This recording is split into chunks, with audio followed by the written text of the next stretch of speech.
సత్తమ్మ ఇవాళ సండే కదా కూరకి ఎంత తేడానికి వెళ్తానే నడుతున్నాను. సరే పీతలు ఉంటే పీతలు లేకపోతే రొయ్యలుతాయి ఆ రెండిట్లో ఏడుతాయి. మొన్న వచ్చినాయి కదా పీతలు తీసుకోవాలి.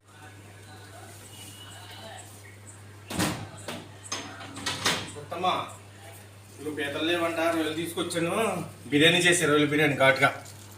సరే మధ్యాహ్నం తీసుకొస్తాను రొయ్యలు కాసేపు. ఈ రొయ్యలతో అయితే బిర్యానీ అయితే చేస్తానండి.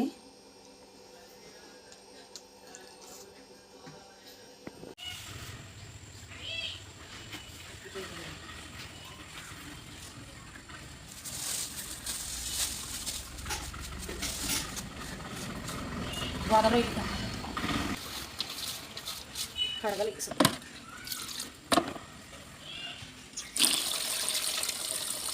ఉప్పేసి అడుగుతున్నాను పెద్ద రొయ్యలు ఇప్పుడు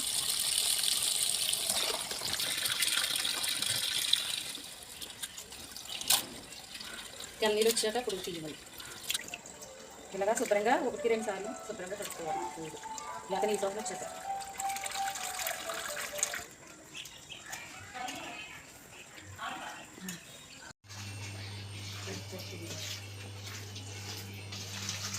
ఇలాగా బిర్యానీలోకి మసాలాలన్నీ వేసేసుకుని కలుపుకుని పక్కన పెట్టాలి. చూసావా ఎలా కలిసినాయో మసాలాలో రొయ్యలకి ఇలా గంటుకోవాలన్నమాట. పక్కన పెట్టుకుని ఒక 10 నిమిషాలు అప్పుడు మనం బిర్యానీ చేసుకుంటే బాగుంటుంది. నేర్చుకోవాలి నువ్వు.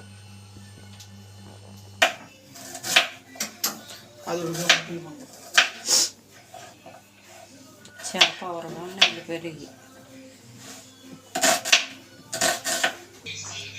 మసాలాలు ఇవి చూసావా, మసాలాలన్నీ బిర్యానీ చేయాలన్నమాట. మిరియాలు, చెక్కలు, ఏంటి 2 కేజీలు నూనె వేస్తాను. సన్ఫ్లవర్ ఇది చాలా బాగుంది ఆయిల్,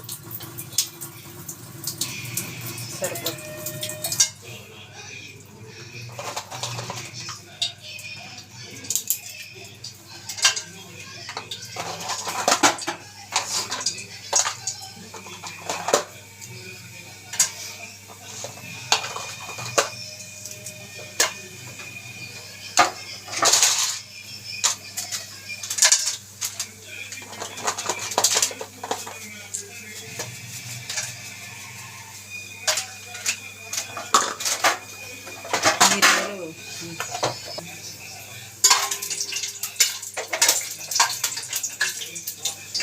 రేపు వద్దున్నా అన్నమానుకో.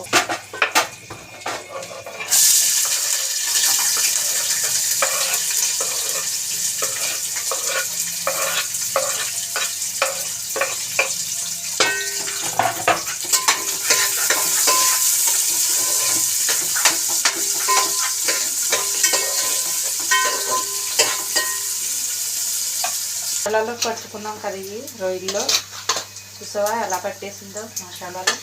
ఇప్పుడు ఇవి అయితే ఇందులో వేసుకుంటున్నాయి.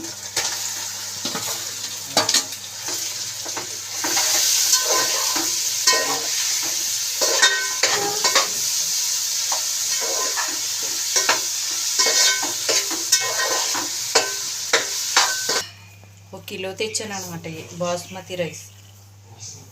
బాగున్నాయి. ఇప్పుడు వీటితోనే బిర్యానీ. ఈ గ్లాస్తో 2 గ్లాసులు అయితే సరిపోతాయి మనకి, నలుగురం కదా.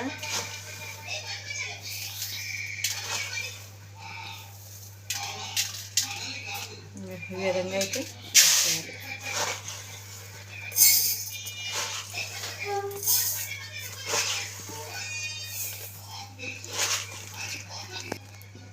ఒక గ్లాస్ వేసానా, ఇది 2 సరిపోతాయి మనకి.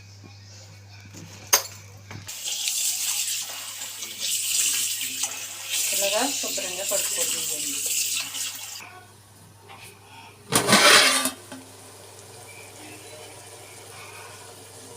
రొయ్యలు ఆ విధంగా అయితే ఉడకనివ్వాలండి. చూడండి,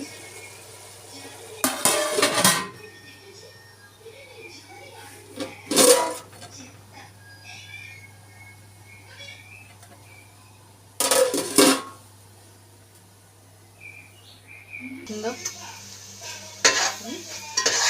ఈ విధంగా ఉడకాలన్నమాట రొయ్యలు. ఈ మసాలాలు కలుపుకున్న నీళ్ళు అన్నమాట. ఇవి కొన్ని వేసుకుంటే ఇంకా బాగా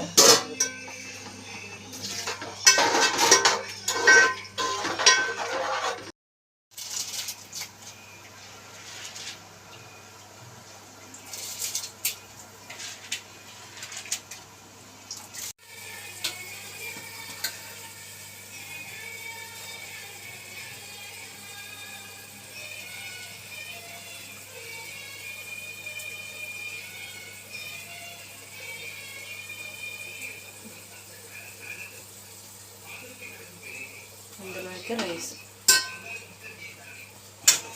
ఇదిగోండి బిర్యానీ అయితే ఇదిగోండి అన్నీ వేస్తానండి. ఇందులో ఫుడ్ కలర్ కూడా వేస్తాను. ఇప్పుడు మూత పెట్టుకుంటే మగ్గుతుందండి.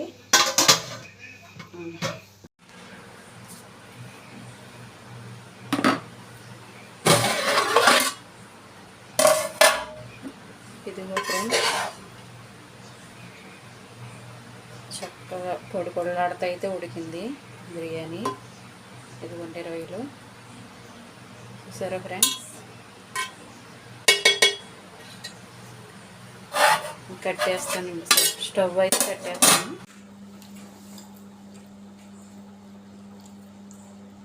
ఎలాగుందా రొయ్యల బిర్యానీ? బాగుందా? చాలా బాగుంది. రొయ్యల బిర్యానీ రొయ్యలు గట్ట బాగున్నాయి. చాలా మసాలా గట్ట చాలా బాగున్నాయి. ఈరోజు సండే కదా, ఇంకా బిర్యానీ చేసి